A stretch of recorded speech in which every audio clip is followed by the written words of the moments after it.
राजा के घर पे इस वक्त हम मौजूद हैं। सोनम वापस से जेल जाएगी, जमानत याचिका खारिज हो चुकी है।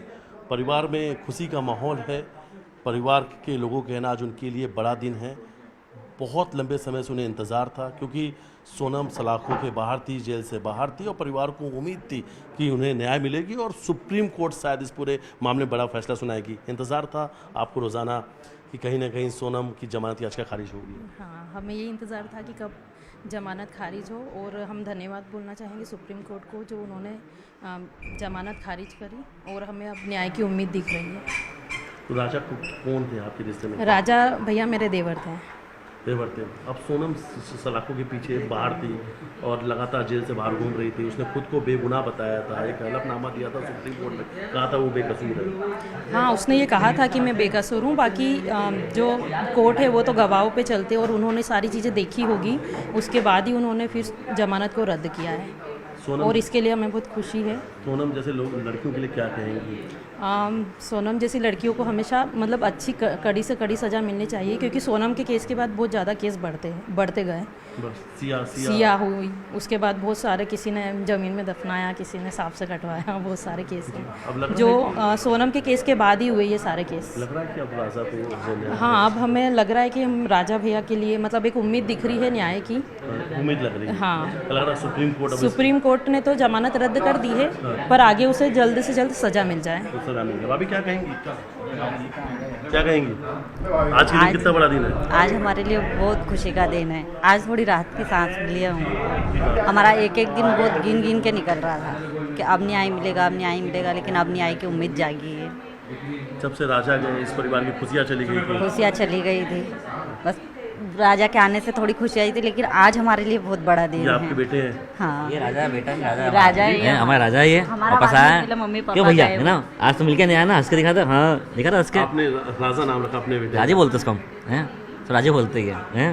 परिवार का मानना है कि राजा लौट आया। हाँ लौट के आया, उसको जैसे राजा बोलते तो खुश रहता वो, वैसे सोनम को बोलते रहता है क्या राजा सही ना, राजा बोलते हैं तो हंसते था वो, और सोनम बोलते चिढ़ जाता, रो रहता है तो गुस्से चिड़चिड़ छोड़ती उसको, ऐसा क्या बोलते। उसको देख देख के एक एक दिन निकालते कि हमारा बेटा कब बड़ा होगा, कब हम उस रूप में देखेंगे राजा की तरह, कि कब वो 25 साल का होगा, कब राजा की तरह दिखेगा वो। अब परिवार को इंतजार इनके 25 साल के होने का। हाँ, है ना, कि राजा उसमें ही राजा देखते हैं मम्मी पापा और उसी में खुश होते हैं। उसी में खुश होते हैं। और आज भाभी के लिए कितना बड़ा दिन है? भाभी के लिए बहुत बड़ा दिन है, क्योंकि देवर बाद में था, पहले वो मेरा बेटा था। तब से शादी हुई, तब से वो मेरे बेटे की तरह ही मैंने उसको रखा था। 15 साल का तो जब शादी हुई थी तब आप यहाँ जब आए थे राजा छोटे थे। हाँ, पर वो जब से शादी हुई, जब से वो मेरे बेटे की तरह ही था। मैंने उसको कभी देवर माना ही नहीं। हमारा देवर भाभी का रिश्ता नहीं, माँ बेटे के रिश्ते की तरह था। लगता है कि बहुत बड़ा दिन है हमारे लिए आज बहुत बड़ा दिन है। न्याय की जो उम्मीद है हाँ, वो जागी नजर आ रही है। हाँ, क्या कहेंगे सोनम के लिए? वो तो यहाँ बहू बन के आई थी। उसके लिए तो क्या बोलूँ, वो तो बहू नहीं थी। उसके लिए तो उसको तो जीना ही नहीं चाहिए, उसको खुद को सुसाइड कर लेना था। ऐसी लड़कियों को जीने का कोई हक है ही नहीं। शायद शादी नहीं करती वो। शादी नहीं करती ना, लड़कियों को नहीं करना है तो शादी मत करो, लेकिन किसी के माँ बाप से उनका बेटा तो नहीं छीनना चाहिए।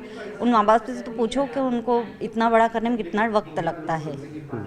ऐसा लगता है कि जब भी राजा, पूरा परिवार है राजा की तस्वीरों के साथ रहता है आसपास ही, जब भी हम यहाँ पहुँचते लगता है शायद कि आप लोग राजा के साथ ही रह रहे हैं। डाइनिंग टेबल पर राजा की कुर्सी फिक्स है, जो डाइनिंग टेबल है ना उस पर कुर्सी पे उसकी सीट फिक्स है कि राजा साथ में बैठा हमारा खाना खाता है। और जो खुशी मिलती है वो हमको इतना सकता है कि बस आज तो जो खुशी आज मिली है वो तो हमको आज लगा कि न्याय हमेशा मिलता, भले लेट मिले लेकिन मिलते हुए। अब 6 महीने बाद जो फैसला आएगा उससे हमको अच्छा लगेगा कि सोनम को फांसी हो रही है, उम्र कैद हो रही है, आजीवन कारावास हो रही है। सबसे मैं धन्यवाद देता हूँ तुषार मेहता जी का, जिन्हें दिल से इस केस को लड़ा और समझा। और मेघालय सरकार को लगता है कि उनसे गलती हुई थी, उस गलती को उनको पछतावा हो रहा था कि हमसे इतनी गलती कैसे हो गई, लेकिन उन्होंने जो साथ दिया है, सुप्रीम कोर्ट लगाई है, उससे हमको न्याय की उम्मीद बहुत जाग गई है। और तुषार मेहता जी का बहुत बहुत धन्यवाद देता हूँ कि उन्होंने जो केस लड़ा के दिल से लड़ के इस केस को आगे बढ़ाया, ये बहुत अच्छी बात है कि उन्होंने उनका अपना बच्चा समझा राजा को।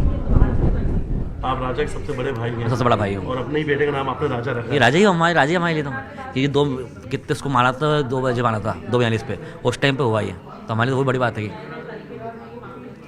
अब परिवार को ये लगता है कि राजा लौट आया? हाँ राजा लौट आया ना, और आज राजा को न्याय मिल गया, खुद नीचे आया। आज तो आपका साथ बैठा ही देख रहा है क्या। सोनम भाभी अब वापस से जेल जाएगी? सुप्रीम कोर्ट ने कहा जेल जाना, 3 सप्ताह के अंदर सोनम को सरेंडर करना है। जाएगी ना, जाना चाहिए, और उसको बाहर आना ही नहीं चाहिए, आजीवन कारावास होना चाहिए उसको। आज परिवार के लिए खुशियों का दिन है, हाँ, बड़ा दिन है। आज हमारे लिए बहुत बड़ा दिन है। आज परिवार के लिए बड़ा दिन है। और राजा के बड़े भाई और भाभी से हमने बातचीत की, उन्होंने कहा कि आज परिवार के लिए बड़ा दिन है। परिवार बहुत दिनों से इस दिन का इंतज़ार कर रहा था, न्याय की उम्मीद थी और कहीं ना कहीं वो न्याय की उम्मीद की किरण उन्हें अब नज़र आ रही, क्योंकि सुप्रीम कोर्ट ने देश के सबसे चर्चित हनीमून मर्डर मिस्ट्री केस में बड़ा फैसला सुनाया है। सोनम की जमानत याचिका रद्द हो चुकी है और 3 सप्ताह के अंदर सोनम को वापस जेल जाना होगा।